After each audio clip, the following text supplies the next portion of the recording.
they want to see or what topics they don't want to see. About interesting, no, about grammar. Like for example, some of them say that they really like music, so I try to use music in my classes. Maybe if a song have the grammar that I'm teaching, I can put that song and they can like relate it, and also is more that can help to engage our students. So they are interested in the class and they are enjoying the class. So I think it's better for them to understand the topic and to like really learn what I want to teach. Thank you, Ale. I really found interesting that you're including all kind of skills in your classes to engage your students, right? So I really appreciate that you take the time to look for songs, to check what kind of songs can help you to explain, for example, a grammar structure. That is really wonderful, right? Very good. Something that you would like to add, Ale? uh, well, I think it's that everything like only try to use context or topic that can engage their students. Very good. Context is very important, right? Very good. Thank you, Ale. Mhm. All right. So now, Selena, I don't know if you're here with us. Yes. Yes, I am here. Very good. Selena, would you like to explain us a little bit more what you wrote?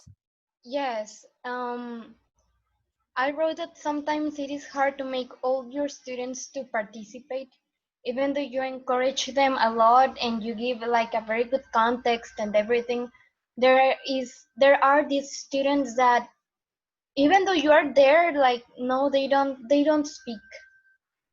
Um, so yeah, I think that's something I have struggled, and I think maybe in presential class would be better, but being online, it is harder to make them speak. And then the second is I consider that having a good context can engage your students to share. So it is what I said previously. That even though you have a good context, maybe some of them won't talk, but if you really have a context that appeals to students' age, level, interests, they will feel like they would want to share what they think or what they like, because we all love to talk about ourselves, like what we like and dislike, and yes. And then the best way to make your students to talk is to assign them into groups and you as teacher monitor to hear them. I have found that if you want to make them speak all at once with you, it is going to be impossible. Like the time won't let you finish to hear them all like at once. So it is better if you assign them to groups, not so big groups, so they can share with their classmates, and it is even more interactive for them. And you as teacher to monitor, and you can have a chance to hear them all.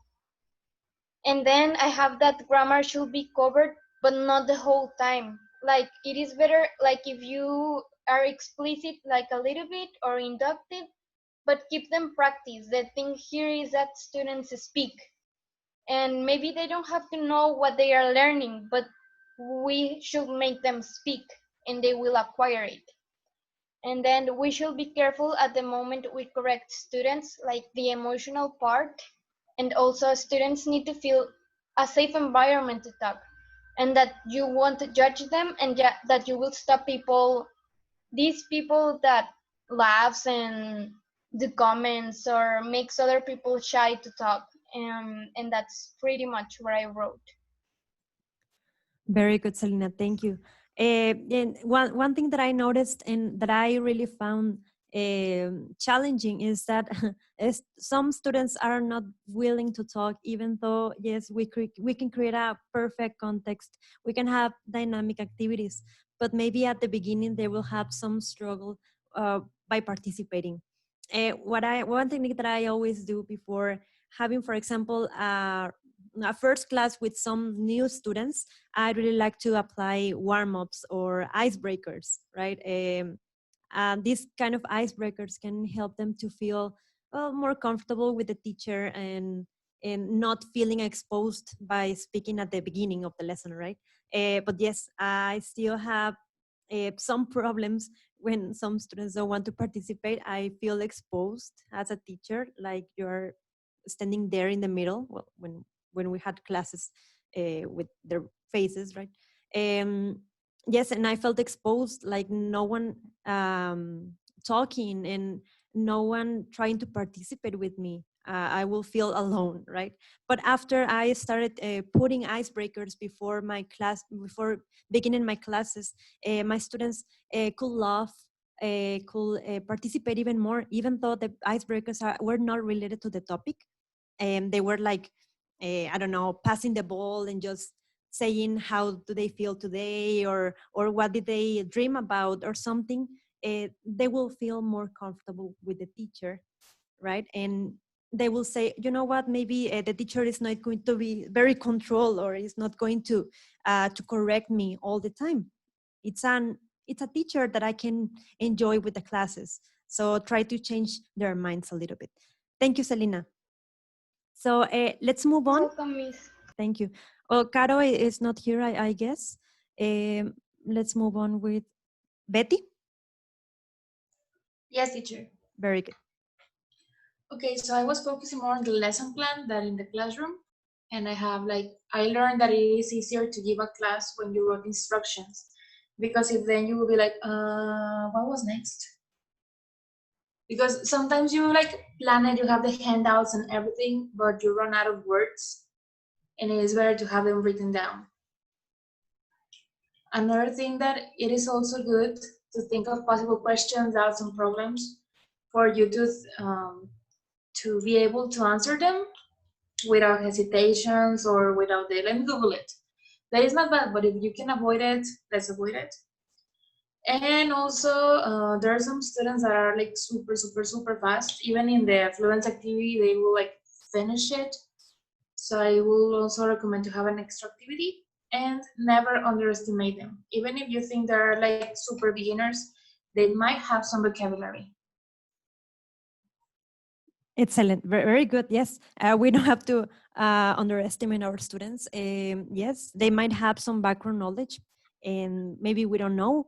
And after asking some question, listening information, you can say, wow, this student know more, right? What I expected before. Exactly. And the instructions are the most important part when we are giving a class. I mean, yes, information is important, but also the instructions, because if you are going to apply an activity, your instructions should be very, very clear in order to have a successful activity, right? If your instructions are very long or confusing, well, the students are not going to achieve the activity that you wanted them to do, right? So we need to be very aware of the way that we give instructions. One technique that I have seen that you always do is putting the instructions on the presentation, which is another technique that is very useful. In case that students forget about it, they can look at the presentation and just, okay, yes, I remember now what I'm going to do. Thank you, Betty. Something that you would like to add, or that's it? I think that's it. Very and also good. don't be nervous. Don't let your nerves take over you. Yes, that is another one. Exactly. We need to be very calm. Try to breathe before giving your classes. Everything is going to be all right. If something is not working, then change it. Your students don't know your lesson plan. Students don't know what you're doing.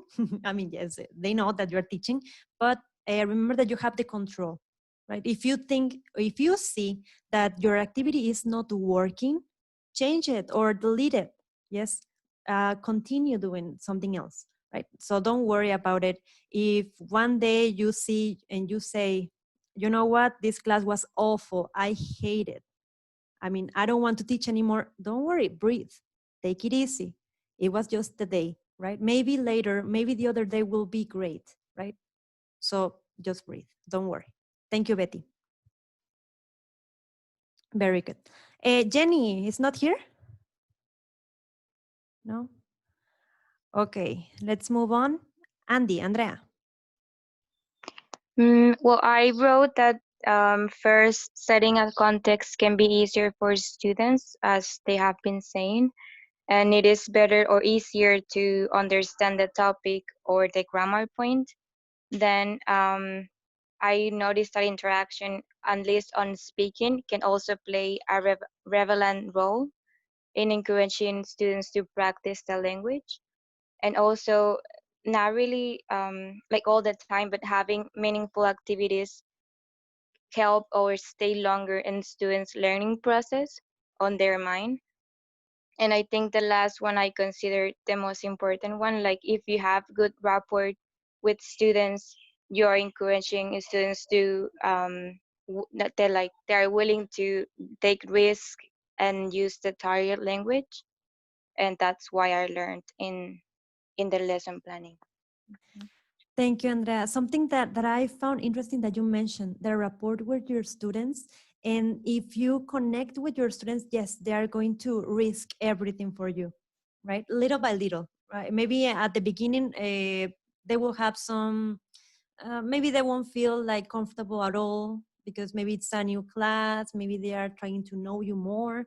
But if you connect with your students, if you listen to them, right? If you listen to their needs, like, you know what, this student is having problems with the pronunciation, so maybe other class I will explain more about the pronunciation, the phonetics, so they can have more well, they can understand more the word, the pronunciation. So if you notice, or well, if the student notices that you are trying to work with them, that you are worrying about their learning process, they will take the whole risk for you, right? They will participate more.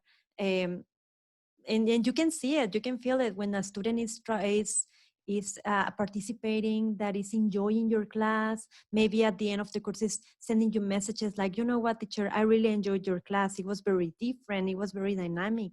I learned more, right? And you can feel it, right? And that's why our job is very important, because we can change the perspective of English. And that is it's a good uh, well, that is the greatest gift that you can have from a student, that the student is succeeding and also telling you that he learned something new, right, from your class. Thank you, Andrea. Very good. Let's move on. Karime. Yeah, so what I wrote is that I learned that when teaching grammar and speaking, we have to set a context, as everyone else said, and the materials should always be related to the situation as well. Like we can use realia for them. And also, I learned that when it comes to speaking, students feel the most anxious about, because I mean they want to sound like a native, or like with a beautiful accent and pronunciation, and this can stop them from speaking. So we have to learn how to make them feel comfortable inside of our classrooms. And something else is that when it comes to grammar, our planning should be focused on students learning how to use it, and not to overwhelm them with a lot of structures and rules, because I mean that is just boring. And also create activities that are focused on them communicating, like solving something, or like a puzzle, or something that will make them interested and will make them like want to talk to other people. Thank you, Karime. Exactly. Here, when you mention the anxious part, they feel pressure about the accent. Yes, I had one student that it was very worried about their Mexican accent. I don't know why. And I think, well, he was from Mexico City, so the accent was really, you know, uh, the the the the intonation was quite different. But with phonetics activities, I had to teach even more phonetics, so the intonation will be reliable. But he was very worried about the Mexican accent. So I said, you know what, forget about it. We are learning a second language, and the least that we have to worry about is the accent.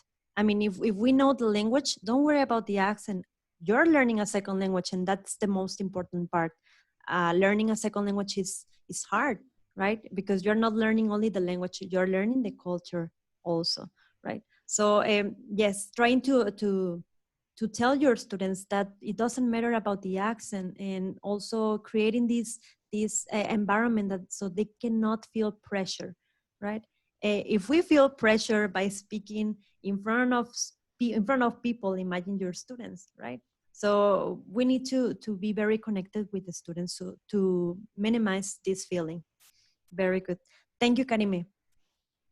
All right, let's move on. Híjole, ya tan rápido. Let's move on to Paulina. Yes. I learned be aware of the student's background knowledge, use meaningful context like real life situations, and be careful with the vocabulary that we teach. If we use so many words, we can frustrate our students. Provide students with supportive language. It's important to use cooperative and communicative activities, and we must create activities in order to improve the accuracy and the fluency of the students.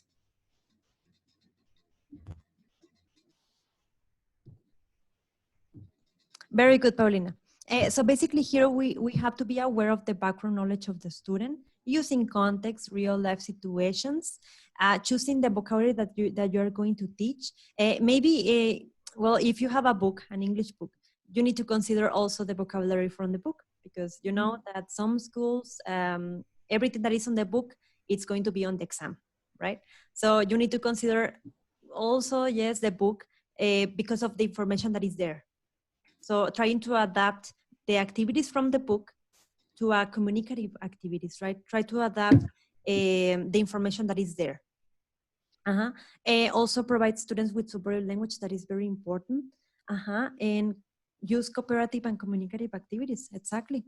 So basically, if you're teaching speaking, it's because the high percentage of speaking, it has to be the main one. Speaking is the most important if you are teaching speaking. Right? If you're teaching listening, then the listening skill is going to be like a 90%, right? So you need to consider that. Very good. Thank you, Paulina. So let's move on. Natalia. Yes, okay. I wrote that we should never force our students to talk in an explicit way. Like, for example, we should never give them, I don't know, a structure to follow. Well, not never, but I think it's better if we let them talk about things they like, rather than if we give them like a specific structure to follow. And also, I think that's something that's related to that being implicit will help a lot more in our classes or our lessons that involve discussion. Also, do not expose students by correcting them in a bad way, because they will not talk again because of shame. I think also this is really important with especially adults or teenagers. Whenever if you correct them in an embarrassing way, they will most likely not to talk anymore, because they will be ashamed of making mistakes in front of the classroom. Try to limit students to vocabulary inside the tasks in order for them to not feel pressured. I think it's also really frustrating when we give them a lot of vocabulary and they feel like they must use them all, they must use all the vocabulary that we taught. So I think if we limit them to a certain amount of words, it will be better for them.